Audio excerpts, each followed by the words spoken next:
Welcome, friends. I hope you had the best of luck summoning this weekend during the 2x Void. We did pull 2 Constantines, so today I want to talk to you about Constantine and Vlad, and how are those ghost deals? I feel like the ghost deals were kind of hyped up to be something amazing. Like, I'd see this deal, and I would not be able to pass it up because it would be so good, but every time I saw a ghost deal, it was like, they were decent. I know a lot of you got them out there. Let me know your best ghost deal down below, but I don't think that they were all what I thought they were going to be. Maybe I hyped it up too much in my mind, but I thought a ghost deal would pop up. I'd have a limited time to do it. We had 3 hours on each of those, and they would just be something that I just could not refuse to get, that I would just feel obligated to pick up because it was so damn good. And they weren't bad, they weren't great. So I don't really think I picked up maybe one. I can't even remember which one. I remember seeing 4 different ghost deals, and most of them were just okay. They were average, and they weren't big ghost deals. I wanted something amazing, a whole bunch of void shards, something different. So you guys let me know your thoughts on the ghost deals down below, and do you feel a little let down? Were you expecting something better? Let me know about that. So Vlad and Constantine, we got a couple Constantines this weekend. I haven't really talked to you guys my thoughts on Vlad and Constantine when they came out. I know every YouTuber out there told you their feelings about them. And I think what it really comes down to is, to me, is that they're dropping the ball on making these champions interesting. Now, I don't care about how much damage this champion does. They can raise the multipliers all they want. The only thing I wanted out of this champion is for its abilities to be irresistible. You know, when you go into arena, especially Platinum Arena, we've got resistance on our champion. Not necessarily crazy resistance, but everybody has resistance. So if you build a nuker, or if you bring a nuker, you bring somebody to do damage, you don't worry about bringing a whole bunch of accuracy.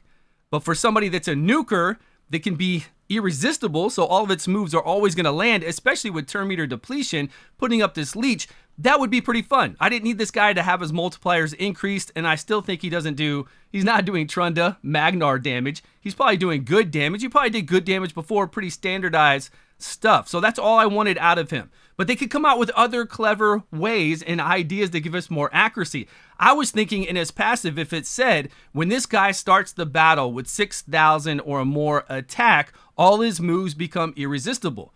Or if you wanted to put in here, for every bit of critical damage, he gets additional accuracy. So if we have 300 critical damage, 260 critical damage, that converts over to 260 accuracy. That'd be fun, right?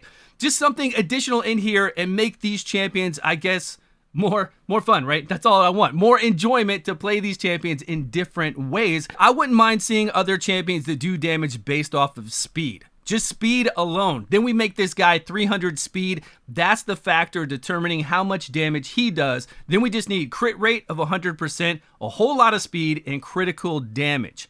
That would be a fun champion. And they could balance that so it wouldn't be too overpowered, and we haven't seen that yet. The other top 2 gacha games in the world have champions like those, and they are a lot of fun to play with. Just clever uses of these champions so we can feel like we're having a good time when we play them. Again, they don't have to hit like Trunda. They don't have to be as amazing as Candrafon and the damage he can do as well, although they could.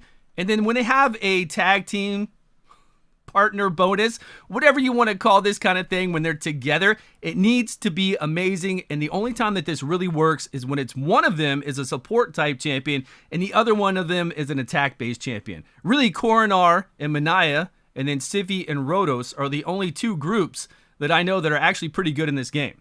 And those 2 teams consist of a support type champion and then kind of an attack based champion on the other one. If these guys would have been like that, a support and then an attack, it would have made more sense, because going into Platinum Arena with 2 attack-based champions just doesn't really work out. They die too easily. You really need to bring 1 attacker along with 3 support nowadays for Platinum. You can get away with doing 2 attackers, especially 2 Rhodos. With a Civi, becomes very easy because they're so powerful together, which these guys are not. They're nowhere near that powerful together. And just looking at his skills, honestly, overall, we're all going to get him. I mean, I'm going for him. I'm not really complaining as much as I just want more, right? I want more excitement, more ways to build my champions in a different way than we're currently doing it. So I can enjoy the game more, use some kind of different gear maybe, different ideas for gear, and throw in some abilities that are maybe like Nogdar type abilities, even though, you know, we're not a super fan of Nogdar, but throw them in there, more of those abilities that we see in other champions that don't work too well, but give them a little bit more other abilities, and then we can figure some things out, right? We can just have some fun with those champions and figure it out, because as far as I see, this is very vanilla. We're just throwing up the leech. We're just doing turn meter reduction. Over here, we're attacking once, decrease defense, block active skills. We only get perfect veil if we actually place both debuffs, which is insane. Again, you need really high accuracy for that, and one might just get resisted out of nowhere. It can happen. This ability is fine as well. So I just don't see anything special and really fun that I want to go after and play with that champion. Let's see what Constantine has for those few that we pulled this weekend. For those people, this ability is like Cantrafon, except we need a debuff up. I actually feel like Cantrafon's ability is better. If this guy hit 2 times and then blocked revive, and he's Void champion, that would be really strong. We don't have any other crazy survivability, so if he hit 2 times here and just block revived on his A1, if we get a debuff up, pretty amazing. Still not as strong as Cantrafon, because I feel like we can get buffs up. The enemies can apply their own buffs much easier, and he goes in there. Cantrafon just whacks with that A1, just tears people down. I love it. It's so good with counterattack masteries and even counterattack accessories. He'll just go in there, and this guy could be the same thing, but he's only going to do 2 if we apply a debuff. Still not bad. We can get that debuff up. I actually have a lot of champions that we could do that with that work for Platinum Arena to get those 2 hits in. Then we come over here, we attack 2 times, and if we have a decreased defense up, we're going to ignore 10% additional defense, because we're not going to have a leech up and a decreased defense and block active skills, right? They are under, just to ignore 30% additional defense. We're not worried about all of that. We don't want to have to worry about putting all of that up.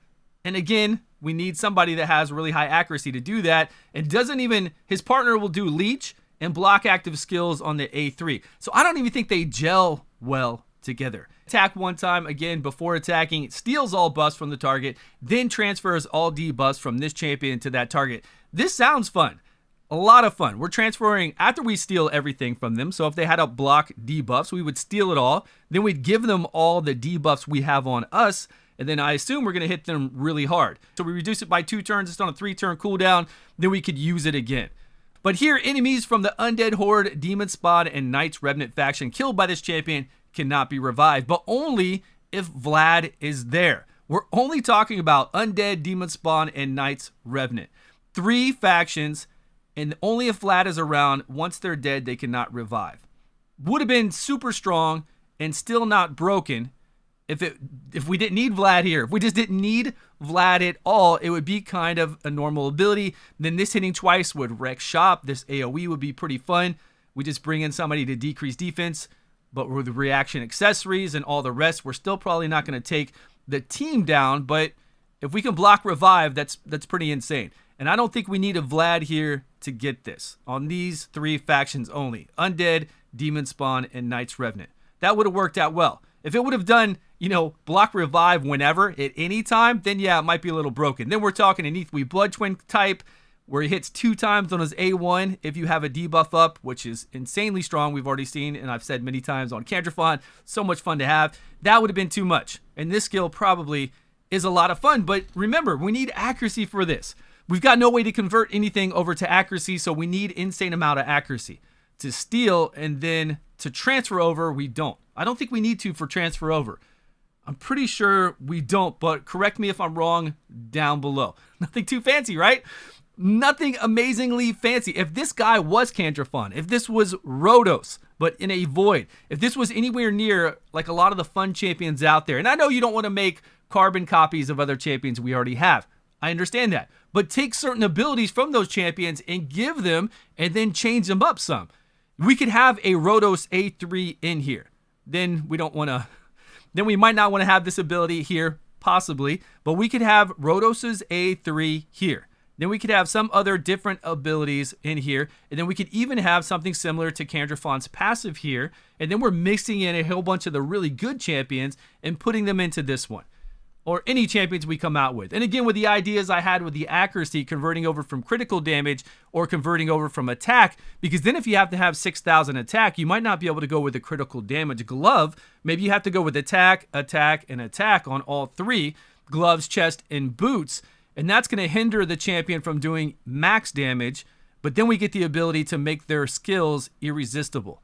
if it had a passive like that. There's got to be clever ways we can come out with ideas to make these champions more enjoyable, I guess is what I'm saying. But I don't really want to use either one of them in anything. Of course, I'm going to get Vlad. He's a vampire. This guy looks really cool. I would have liked it if he was a Belmont.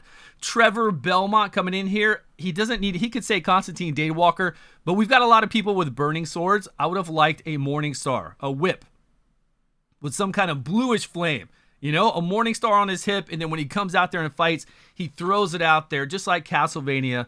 That would have been sweet instead of this flaming sword. But hey, the guy looks pretty awesome. Let me know your thoughts on those two down below, Constantine and Vlad. If you pulled him this weekend, congratulations are in order, I guess. You guys, let me know your thoughts down below. Thanks for listening to me rant. Please subscribe if you haven't, and I will see you guys all in a video soon.